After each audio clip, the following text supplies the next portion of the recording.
Recorded live in the trunk of a 1972 Cadillac Coupe de Ville, it's the Photo Happy Hour podcast. Hey everybody, and welcome to the Photo Happy Hour. I'm one of your hosts, Michael Mowbray, along with Carl Caylor and Dan Frievalt. Say hi, guys. Hi, guys. Hey, what's up, everyone? You sounded a little slow there, Dan. It was like... Well, you know, this infidel is kicking in already, I guess. That's right. The concept here is it's Photo Happy Hour, so emphasis on the happy hour and a little bit on the photo. So the idea is we drink and we talk about photography, and we're three professional photographers who I think know a little bit, but the more we drink, the more we know. Ooh, it's amazing how that works. Ooh, it's deep. Very true. Very Deep. Deep thoughts. Yes. So each week we have a topic, and sometimes we go off topic, and that's totally okay. The topic this week is assistants. Working with assistants. Pro, con, reasons why, reasons not. It's one of those questions you get a lot from other photographers is like, you know, do you work with an assistant? Or I see assistant shaming. Have you guys seen that? Like somebody broke. Oh, I see it all the time. Yeah. Yeah, where somebody's flash, you know, well, my flash blew over in the wind and it broke. Oh. Or do you work with an assistant? or why didn't you weigh that down with 75 pounds of weight and sand and farm animals and whatever else? So that's what the impetus is for this topic is assistants. So are you firm or are you get 'em? Get them? I didn't get that at first. I thought you were saying something else. I'm sorry. Firm, you know, firm. Yeah. I'm again it. I'm again it. I'm 100% for assistants, and I work with assistant all the time. And I love working with assistants. They really help keep me on track. Each year they get more and more duties that they have to perform. It first started with like, hey, just hold this light so it doesn't blow over, as you said. And then now they become social media experts where they're, you know, as much as the session itself is about the photography, it's about the experience. So how can we add to that experience by doing behind the scenes, Instagram stories, Snapchat stories, you know, boomerangs, all this stuff to help sell the experience or make the experience more enjoyable for your client, but also, you know, something that is out there on social media that is helping to market and promote your business as well. And I'm also implementing video a lot. And so this year I'm thinking about hiring a second assistant, actually. So we have two assistants. One assistant would be there to hold the light and do the social media. The other assistant is shooting video because it's hard to do all of that and still focus on what I need to do, which is still try and capture imagery and connect with my client and converse with the parent as well. So there's a lot of things going on. So assistant helps in so many ways. Well, at that point, you've got two assistants, then you might as well hire another two. And then the four of them can carry you around on one of those like litters, like the old Egyptian pharaohs and, and wave palm branches at you. I'll just direct them. I'll just be like a director. It's like I'll hire a photographer and an assistant. I'll just be like, do this, do that. You know, I'm just there directing. I'm the front man.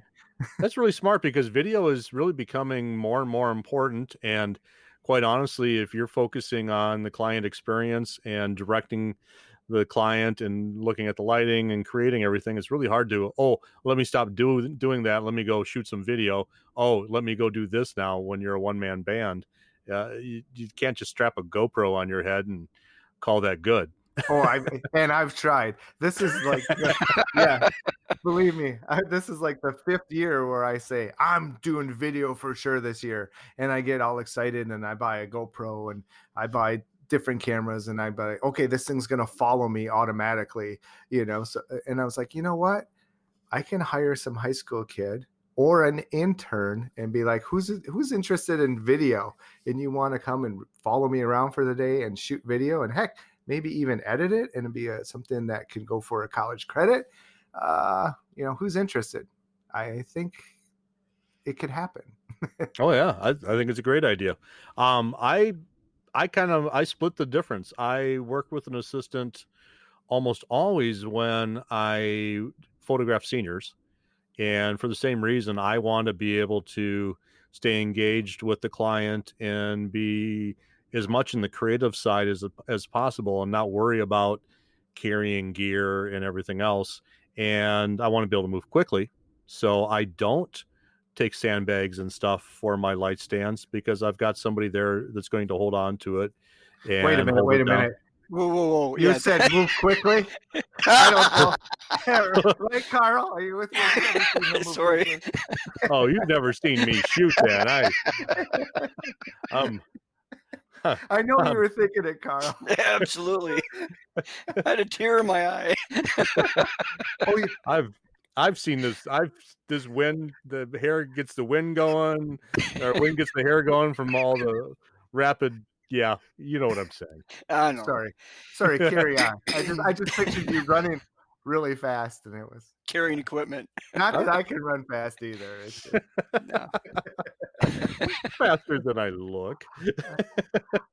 As I was saying, I want to have an assistant there holding the light stand, and actually I have mine on. It's almost like a big Manfrotto stick that's kind of heavy duty, but doesn't have like the stand legs.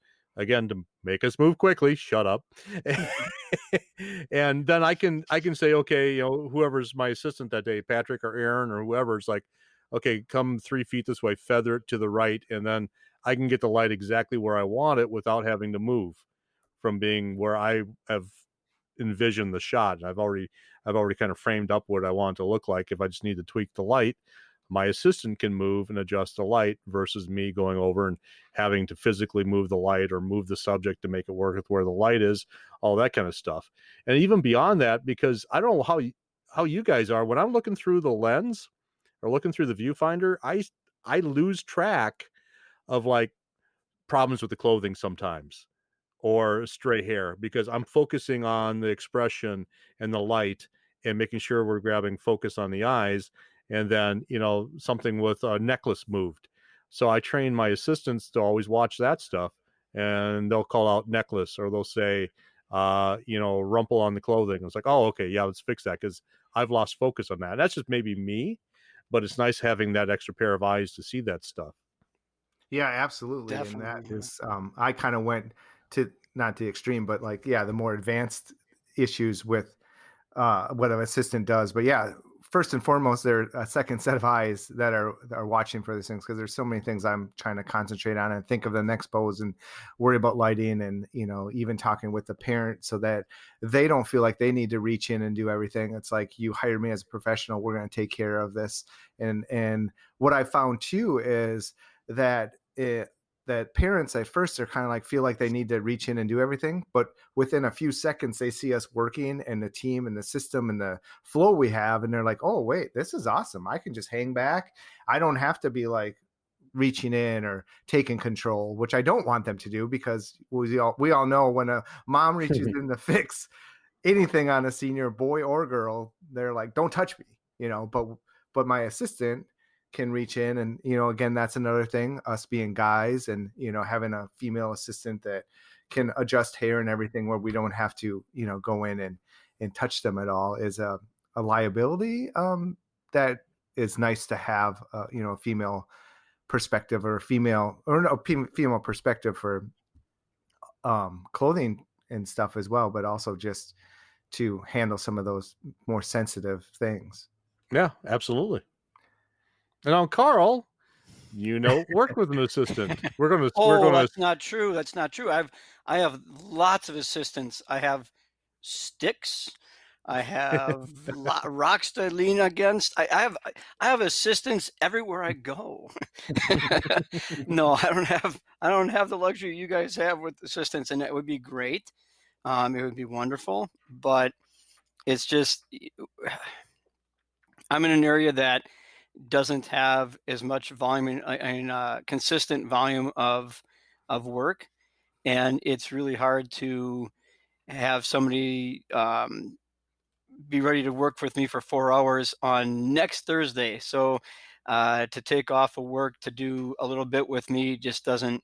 It's very difficult, and I guess maybe that's an excuse. Maybe I just need to find 3 or 4 people that would be willing to work here and there. That would be great. But it's along with the lines that you were just mentioning, to have somebody else there to help, or liability. I do require, nobody goes out on location with me without having a parent or 2 parents or friends along with them. Guys or girls, doesn't matter. And if you're a woman photographing and you're like, oh, it's okay, I'm a woman, I'm photographing a young lady. No, it's still I mean, I don't know about you guys, but we work really darn hard trying to build a business and build a reputation. And all it takes is one person to say something true or not, or it gets said the wrong way or taken the wrong way, and you're out of business right now. So, yeah, I work alone, but I make sure that I'm not alone with my seniors or anybody I'm photographing, just to save or protect our business, for sure. And should probably clarify, I think both are very valid ways of doing it, and it depends on your work style and how you make it work. For example, I've got an assistant carrying the light. Carl, you've got the light wagon or whatever you call that thing. What is that thing? Talk about it. Oh, I have a light wagon. It's a all-terrain vehicle.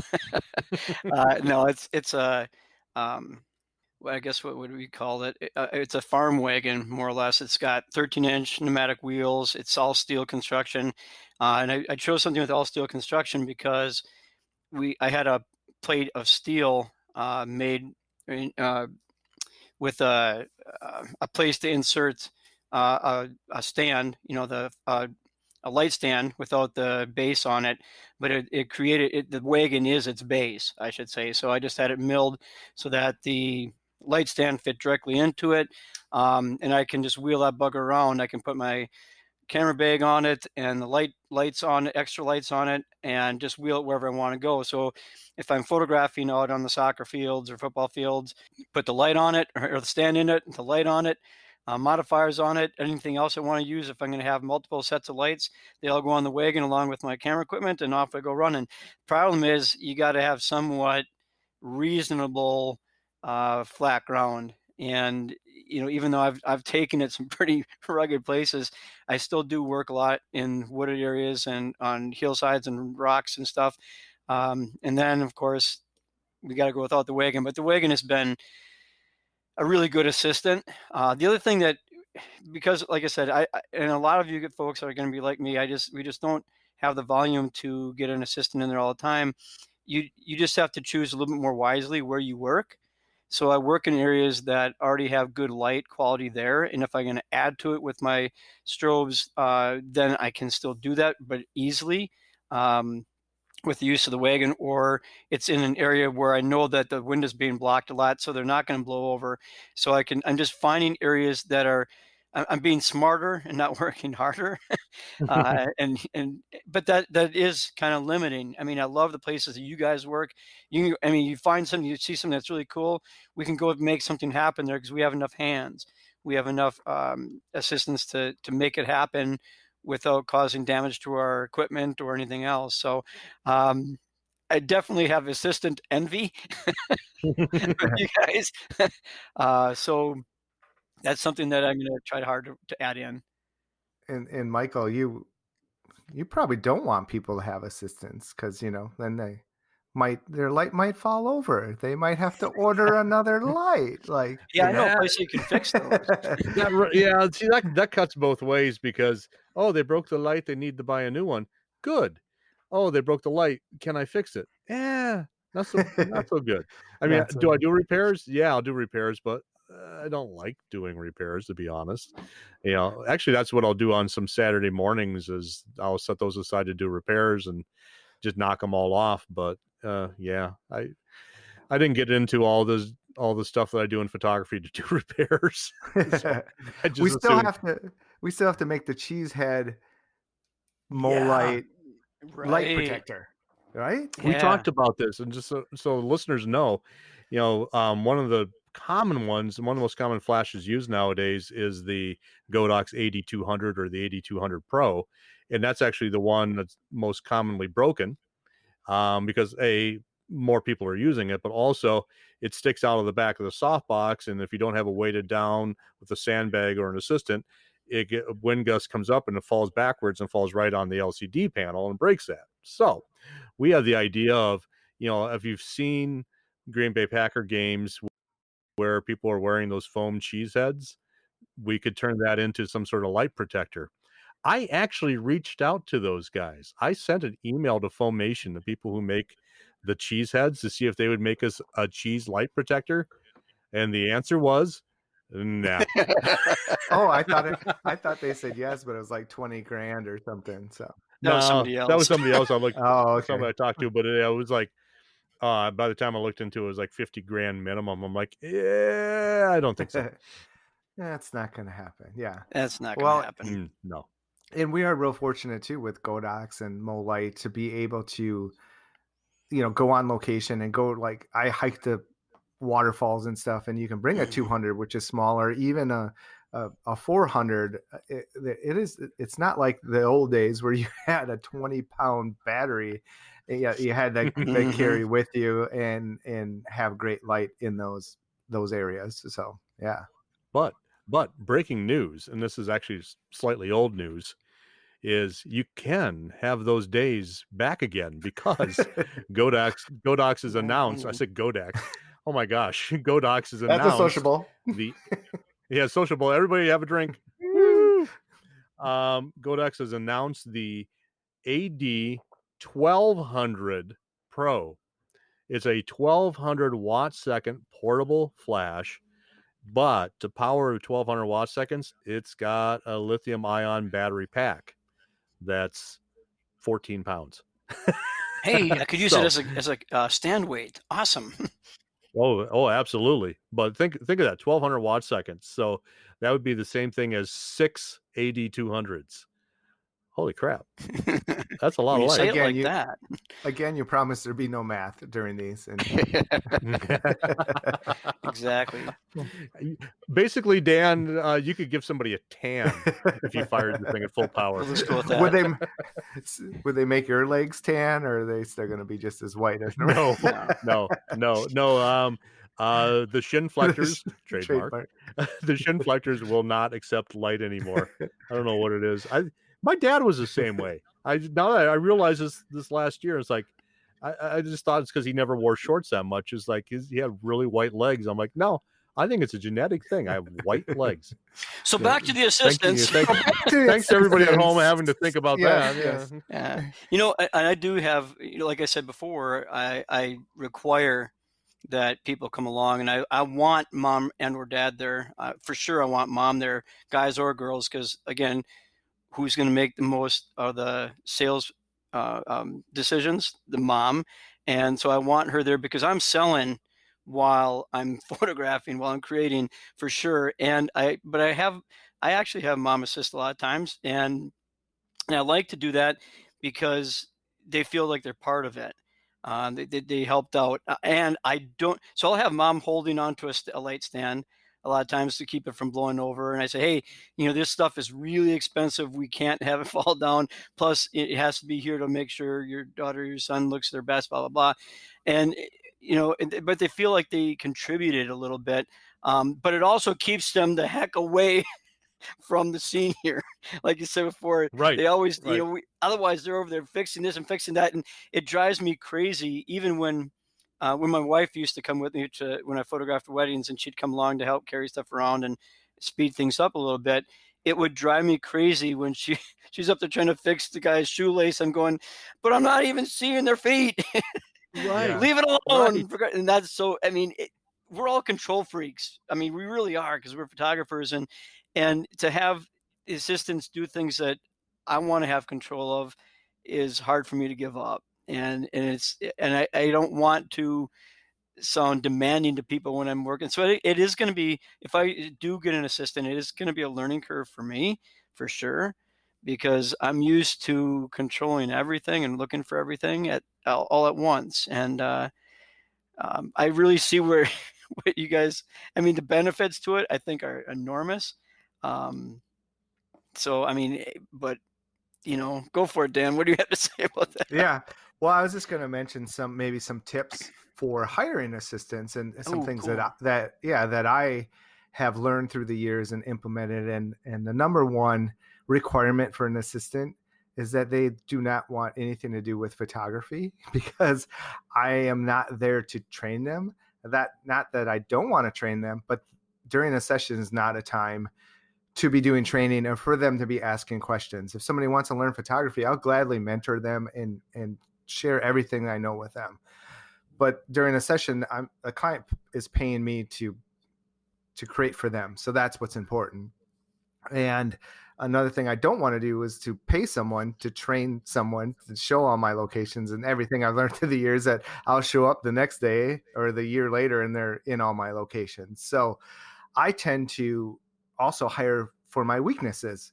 And, social media, the older I get, like learning Snapchat a few years ago and everything, it's like, okay, if I can get a high school kid in and they're in there throwing emojis and recording and uploading and doing everything, again, I'm marketing at the same time I am shooting, and that's my strength, is shooting, not social media at that time. And like Carl said, okay, I'm also selling, like, oh, this would be a great canvas portrait. So I can communicate with the parent, and I tell the parent, like, this high school kid that's my assistant, and I don't call him high school kid. I introduce them, and they're like, here's my assistant. Her name is Nicole. She's going to be helping out holding light, second set of eyes, fixing clothing, as well as doing social media. So if they're on the phone, they're not texting their boyfriend, they're actually working, and that's part of it. And that has helped grow my business so much, because they're doing that, and the seniors love that story. Like, I swear it's kind of sad. It's like they almost love that more than photos, it seems like, because they need instant gratification, as and I'm talking high school seniors, because that's what I do. So to have that story, and as they're changing clothes or we're driving from another location, they're looking at it and they're sharing it right away, and all their friends are seeing it. So if you don't do Instagram stories or Snapchat stories, they're really huge, because it's kind of like Facebook used to be, where you would tag someone and it would go on their feed or their timeline. Facebook doesn't do that anymore, but Instagram stories do. And so when they tag or when they hashtag, it goes on their story and all their friends see it. And then they come back to my page or my Instagram page and they start following me. So I pick up new followers, which are new leads, every time I do a session. And so, hiring is important. A high school kid is really important. Or if you have, like, Carl, you talked about it's maybe sometimes hard to get someone. And I get that as well. It's hard to be like, hey, on Tuesday we have this, or hey, it's raining today, so sorry, you can't come in, and can you come in 2 days from now, because that's when they can come in. And so it can be a scheduling nightmare. I know too, I had another one. I go through an assistant like every year, because kids leave for college, or I've had like stay-at-home or they've had enough of your crap. crap. Maybe that's the problem. Yeah, that's probably more like it. Or like a stay-at-home mom. It's a fun job. They can get a little break from their kids and everything, and come and hang out. It's like fun for them. They're like, heck yeah, you're gonna pay me for this. And so there's a couple tips there, I guess, I wanted to share. No, those are all good tips. And I'm just coming back to like the Instagram stories and the Snapchat stories. They're exciting because it's happening now, and especially if you can pop in and do a little live video, then, it's real and it's organic. They're not seeing the finished product, that's all been smoothed and perfect and all that stuff. They're seeing, like I said, like very raw and organic and live stuff. And that's where you get the excitement building from all the friends. And yeah, you get new followers and new clients from that. And that's one thing I think has been missing from mine, because I haven't been doing a lot of the behind the scenes live from the scene, because I've been focusing on having the assistant like do other stuff. But I like the idea of bringing a second person in for doing video. I just don't know where I'd find them. I'm searching right now. Plus, if you mention MoLight store, MoLight will feature you on their Instagram page and say like, hey, Yes. Look at what did your MoLights do for you today? That's exactly it. Thank you for that plug. No, seriously, if you use MoLight gear and you post something to your Instagram story or just your regular Instagram feed, and you tag at MoLight _store, MoLight store, I'll almost always pick it up and repost it into my Instagram story too. So there you go, a little extra exposure. So just out of curiosity, you folks that work with the assistants and everything, what should we expect to pay them, or how do we expect to pay them? I mean, do you pay them like a normal employee? Do you pay them by the hour, by the session? How does it all work? I usually do it by the gig. So for me, I usually do like a 3-hour senior session, but by the time they show up early and we travel back, and it's usually 4 hours, so I'm usually paying $40. I don't know, Dan, what are you doing? I pay in candy. I mean, I have a van and we roll up and like, hey, would you like to be my assistant? I have candy. That's not at all creepy. I'm just saying. I wonder why I need an assistant. I feel like I'm a creepy old man. I can't figure it out why. But yeah, no, seriously, I pay per hour, and just pay them. I pay them $10 an hour. And they love it because it's a fun job and it doesn't feel like a job. It's we're outside, it's summer, it's generally beautiful, and they're doing social media, which they do every day, and they're holding a light. Like it's not difficult work at all. So they love it. The hardest part is the scheduling, as Carl mentioned, as well as, if they are going off to college, they leave around mid-August.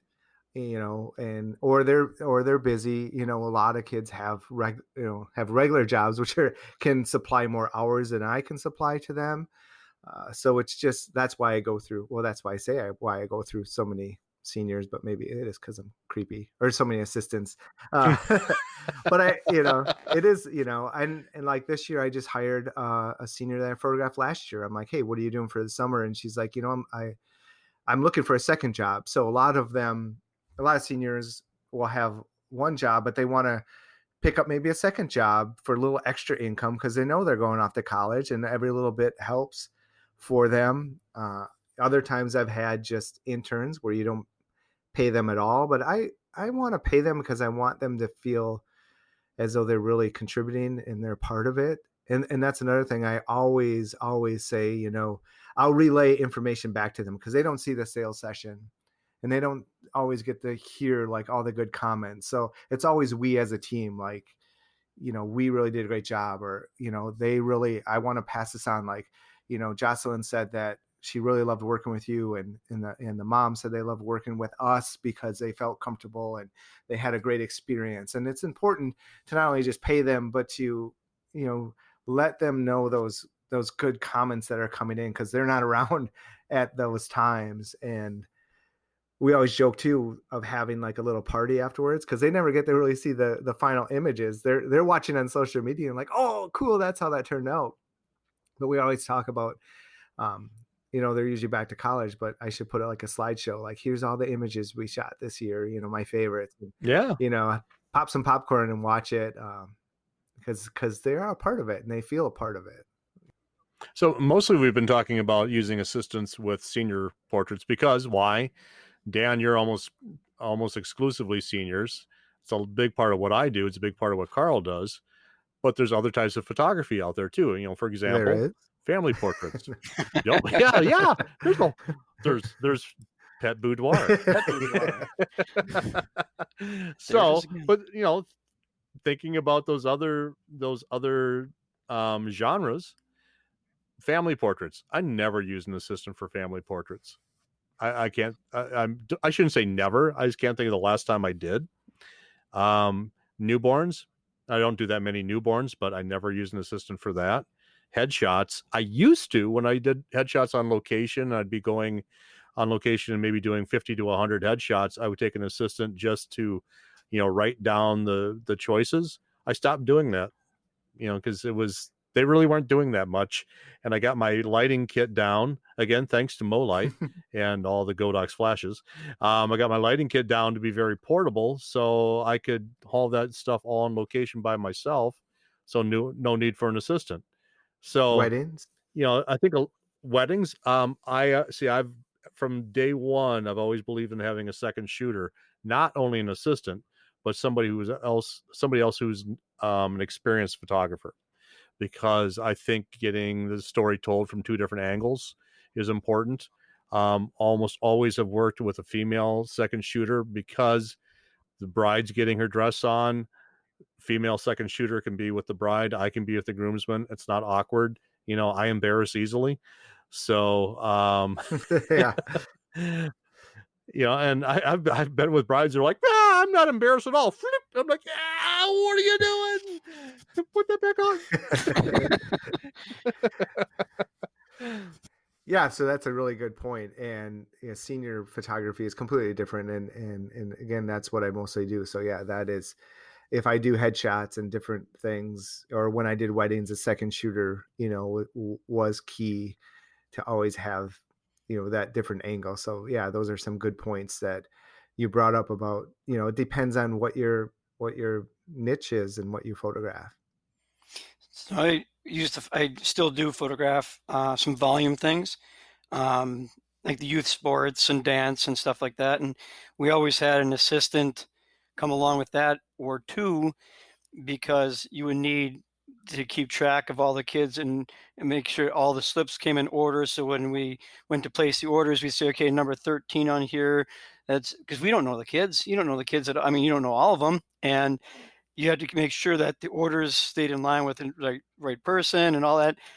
But now even that's out the window for me, because now I'm working with Photo Day, and it doesn't matter whatsoever what order they're in, because they're ordering their own images from our online gallery. They find their own kid with facial recognition. I mean, technology has been really cool as far as my assistants are concerned. So, it's great. And let's carry this even further. It's not just assistance for creation or capture, but I mean, like my retouching, I farm out to people, and my lab has, all the different products and things like that I work with. I make sure that I go to the trade shows, I go to the live events, so we can visit with different people that have different services and products that can help me be smarter about my business and allow me to concentrate on photography, and let the piddly things, or the things that I don't want to do or I can't do, I let somebody else do, and I pay them for it. So they're part of staff, part of assistants as well. Oh, absolutely. And that's a good way of putting it, because most of us, I would have to say, I think it's pretty safe saying, most of us are lone wolves. We're entrepreneurs. We're individuals working on our own. I'd say the majority of the marketplace as photographers is comprised of people like us. Where you're not a big retail studio where you've got 8 employees or 10 employees or 20 employees. It's usually singletons. So your assistants can be beyond photo assistants. They can be retouching service like Rebuku. It can be a service like Photo Day for people who are doing volume. It can just be your general lab, that you're sending your images off to have printed. All these different partnerships that you have help make your business run more efficiently, but also make your business bigger in scope, because we're in the gig economy now, where you can offset, or I guess hand Outsource. off is what I'm trying to say. Outsource. Thank you. That's the word. I got you. I was thinking about saying it offshore, but anyway, Sociable. where you can sociable. Yeah, everybody have a drink. Woo! So, and I've even done that with some of the design. I do some design myself, but one of the things I struggle with is logos. I've never been a great logo designer, so I'll send that out to Fiverr or someplace like that to get some logos, and I'll get them back, and I'll go, well, those suck, and then I'll pay them anyway, and then I'll take their idea and make it better. So, but at least it gets you started somewhere. So I'm going to throw out a quote, and I'm not good with quotes, so don't quote me on this quote. But somewhere I heard, you never make $1 million doing $10 an hour jobs. And, so the premise behind that, if it's not obvious, is not only in your photography outsourcing things in your photography business, but if you're cutting your own lawn or fertilizing your own lawn or grocery shopping, there's like, you can do online ordering now. We just started that a few months ago. It's great. You just pull in and everything is there for you. It doesn't cost you anything. But the time, what's your time worth? What can only you do, and outsource the rest, and really focus on, doing what only you can do. And if it's, retouching, removing pimples, Rebuku for, 60 cents or $2.50 a person. Like, come on, why are you doing that? And like I said, beyond photography, I still enjoy cutting my lawn because to me, it's meditation, but I don't fertilize my lawn. In fact, I trade it out. That's another thing you can trade. So I trade family portraits with a friend of mine who has a lawn fertilizing business, and he gets family portraits for me. We have a running tab. I haven't paid for 3 years now to get my lawn fertilized, and, just outsource and be efficient with your time.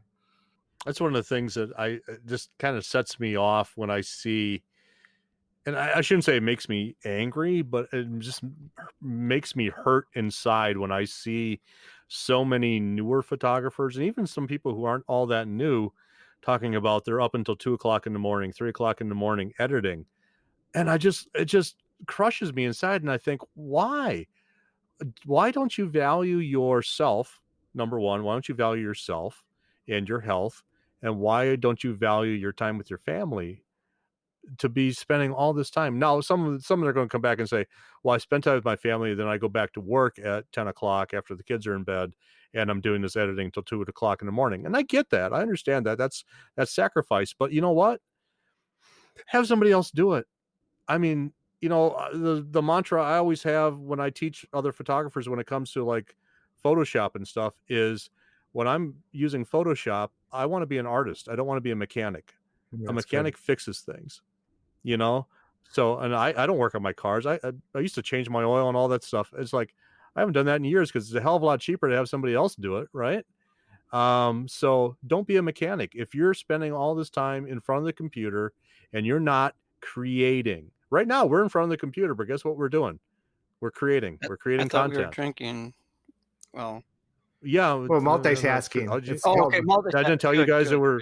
I didn't tell you guys that we were recording. It gives us an excuse to drink.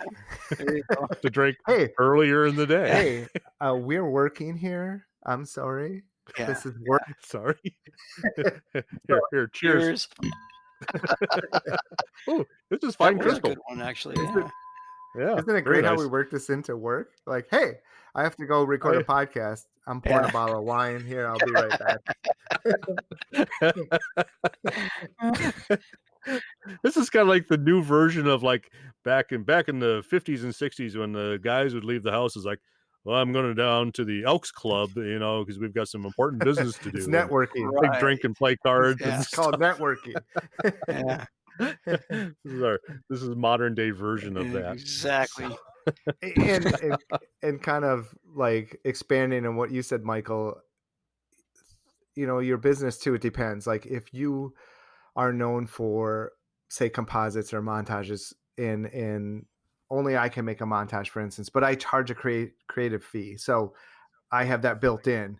If you are up all night long editing, we're not shaming you, but just make sure that that's built into your cost of goods in your session or somewhere where you're getting paid for that time. Because if you're an artist and you're, editing those images and only you can create that look, you can't outsource that. That's okay. We're not saying that that's not okay, but just make sure you're getting paid for that time. And you're also aware of, and speaking from experience, that you're not 100% in on your business, and that's a higher priority than your family, in your life or your health. Yes, right. Exactly. Mm-hmm. Yeah, and a good clarification on that too, because there are certain things that, like you said, only we can do. But if it's stuff that somebody else can do, like cleaning up zits and stray hairs, man, it's so inexpensive to outsource that now. And then if the first response is, well, I can't afford that, then you got to look at your pricing. You got to be able to, because it's $2, or $1.50 or whatever to outsource some of the stuff per image. Man, you got to be charging enough to be able to make that up. And you should have been charging for that the same price or more, whether it was done by an outsourcer or by yourself. You know, I mean, Right. this sounds bad, and our guests don't want to hear this, but I make money off of paying Rebook You to retouch my images. It's Right. $15 for the client, and it's it cost me 250. So, or not even that, it cost me six whatever. What is it now? 60 some cents. Just to get 60 yeah. some cents per But that thing. being Yeah. said, I still look at everything. You are still in charge of the quality control. So don't be the one that sends things out and sends it right to the lab without looking at it. Quality control still comes from you, no matter what. Absolutely. Yeah. And even when it comes to things like headshots, because I do a lot of headshots, so I have one person come in for a headshot. I'm going to retouch that single headshot versus send that out. Because by the time I send it up and to Rebuku, they do it, I get it back. I could have done it, but I just did a gig where I did 25 headshots. No, I didn't retouch a single one of those. Those all went to Rebuku. They cost me $1.20 each, I think, for the services I selected. Got those back, looked at them. I think there was one I probably went in and did a little something too. Done. Quality control. It's part of my brand. And then sent those to the client. I didn't have to be up late. God, 25 headshots, touching those over and Yeah, and truth be told, like I outsource a lot of things, but I also waste a lot of time on Facebook and stuff too. I'll be like, hey, and I should be using that time a little bit more efficiently. Like, hey, I'm just going to outsource this. And then wait, I just wasted an hour on Facebook. Like that wasn't very efficient use of my time. So full disclaimer there. I'm not 100%. It's networking. Yes. Right. But yeah, Oh my so gosh. kind of back to assistance. Is there other things that, we talked about weddings, we talked about, seniors and other family things. What else comes to mind? Oh, there's one other thought, and we touched on this, and I meant to bring this up before, but we talked about having somebody to hold on to the light stand so your light doesn't fall over and get broken. How much does that cost? Because I'll hear often I can't afford to have an assistant, yet I've had to repair this flash 3 times for you now, and you had to buy a new one. A brand new flash costs what? The repair costs what? The time that you have where you didn't have that flash, available to you maybe cost you work. So there's different costs in different ways. And to me, I've always looked at an assistant too. Just the small cost of an assistant for me is an insurance policy against broken stuff. I don't get stuff broken. I mean, I treat my gear pretty well, but I don't get stuff. The only time I've had stuff broken, quite honestly, guys, is when I've taught workshops and I've asked somebody at the workshop to hang on to a light stand and then they don't. Wander. I had this happen I had it happen at After Dark in Madison. I heard my flash blow over and I looked at the dude and I said, I thought you had a hold of that. He's like, well, I did. It's like, well, it fell over. He's like, well, I wasn't holding it then. Well, that was the point. Hold on to it fired the whole time. Right. Yeah. And then I had it happen teaching a workshop in Syracuse. Same kind of thing. Or have the light cart like Carl has. Mm-hmm. Right. If it's too windy to blow that over, you shouldn't be out photographing. What is that thing? I've always looked at that and I've admired it, but what stopped me from doing the same thing is thinking of lifting that into the truck. Yeah, what does that thing weigh? I'm gonna guess probably around 70 or 80 pounds. So it's hefty, and I mean of course the light stand comes off it and it slides in separately, but it also takes a 6.5 foot truck box to get it on. Now that being said, I do have a new option. I've found wheelchair ramps it's those electronic wheelchairs or powered wheelchairs, whatever. They have you can get a trailer hitch, almost like the shelf for the back of your truck, whatever. Like we brought in our Texas thing, your Waco thing. Oh yeah. So you have that, but it has a ramp that folds out. And I thought, oh, this is the ideal. I could just wagon that thing right up onto there, strap it down, and off we go to the next place. And in some places, I don't know, I'm not driving that far or that fast. Heck, I might even leave the light on it. So, I mean, it's, yeah. Well, that ties into one of my long-term plans. As I get older, if I get to the point where I really can't get around anymore, I really thought I'd get a like an all-terrain rascal, Yeah, right. I was like gonna they have in say those retirement I was gonna communities, say it's side and I by was gonna side. put like a monopod. Yeah, I was gonna put a monopod on that, and just hook the camera onto it and put a telescoping light on the back of it, Oh, and I just would always do I'd always do butterfly light. there you go. Oh, see, I found a place. If you go into Home Depot in the spring, you get everyone, they're putting out their deck furniture and stuff, and you see the deck umbrellas. So you crank them buggers out Yeah. and everything. I thought, oh, dude, we could get that on a side by side or on a four wheeler, or maybe in our lawn tractor. I don't care, but or even trailer hitch that sucker, and I can drive around with that thing and to stop all the downlight. We can crank that Oh, thing out, yeah. and there's some that have like a boom now that you can bring it out over the top. I thought this would be ideal, but yeah, that might be Your a little bit overkill. your next your next tax deductible investment will be a side by side and a Exactly. Home Depot umbrella. I'm still trying to There convince my you go. wife about that I need a side by side for holding a light. She hasn't bought into that yet. I don't know. I gotta I I tried gotta work on I my tried that salesmanship. too. Yeah, Yeah. I tried that How'd it too. work out for you? Didn't work out well. Hey, No, You not you might have to explain to the city folk what a side by side is. it's a souped up that's four true. wheeler. It's a Jeep that's not a Jeep that goes in the woods, and yeah, it's a souped up vehicle for off-roading more or less. So, hey, here's something for you too, by the way, just again to watch out for, because I found out by accident when I was changing insurance companies up here, and they were looking at our vehicles and stuff like that. And they said, "Well, do you use this one for business?" I said, "Yeah." And they said, "Well, you you need to have a commercial insurance policy for this." This is all going to change from state to state and things like that. So check your laws, check with your lawyers and everything, your insurance people. But I also found out that when I was out on photographing sessions, whether it's an assistant that's riding with me or a guest, um, the personal insurance that I had already coverage would not have covered them if we had gotten in an accident. So it was an eye Hmm. opener for me, for sure. So if you have an assistant that is hopping in the car with you and going from location to location, I would definitely check into that. I would talk to your insurance agent, say, "Hey, this is what we're doing. Are we covered?" um, and Right. just to make sure, because I had no idea.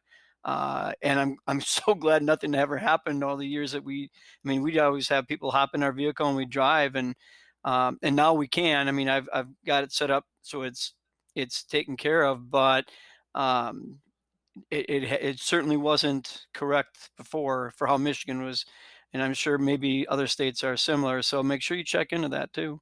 Yeah, that's a good point and slight tangent, but I think important.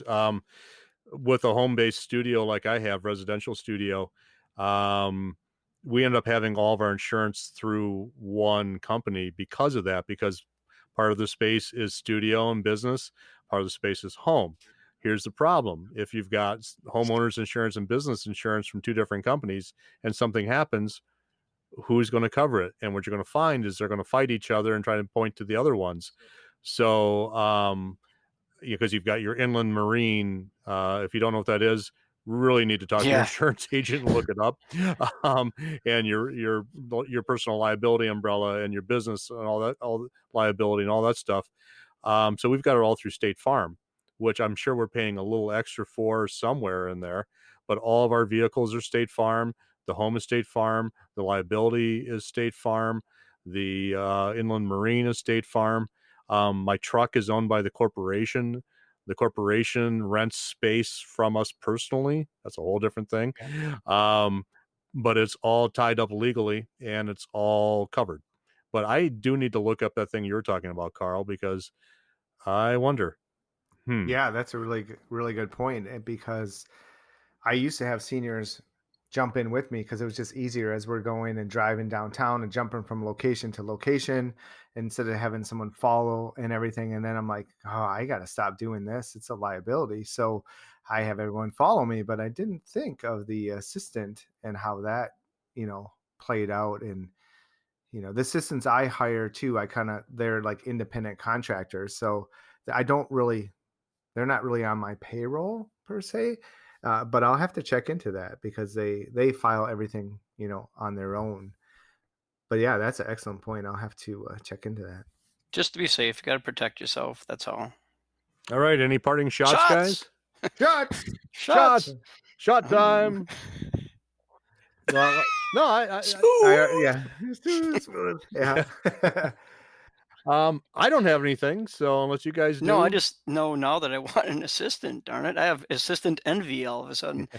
So, I think you're right. I think I think the direction I'm going to go is what Dan had pointed out, and I definitely don't want. I never have wanted a photographer assistant. I don't want that because I know we'd be button heads. We're artists, and we all have two different ideas all too many times. But I think having somebody that is huge and really gung-ho about social media right now would be hugely advantageous to the marketing and the back end and the adventure of it all. And I think maybe that's the direction I'm going to head. So, for those of you that are like me and diving into this assistant thought process, maybe that would be a way to go. All right. Well, that's all we got for this week. I just want to give thanks to our sponsor, Mama Walker's Breakfast Cordials. With flavors like blueberry pancake and maple bacon, liquor isn't just for breakfast anymore. Or is it? Until next time, thanks for listening to the Photo Happy Hour. Last call. You've been listening to the Photo Happy Hour podcast. Be sure to hit that subscribe button to not miss a single action-packed episode. And join our Photo Happy Hour Facebook group where we'll post links to the stuff we all talk about. You can find my MoLight gear online at www.gomolight.com. That's GOMOLIGHT.com. You can find the Facebook page under MoLight Store, and I also run the Godox Flash Help Group on Facebook. You can find Dan's Senior Unlocked website at www.seniorsunlocked.com. That's seniors with an S at the end, unlocked.com. And the Facebook group under Seniors Unlocked. And you can find Carl's Coaching Corner at www.ccphotocoach.com, ccphotocoach.com. Till next time, cheers to you.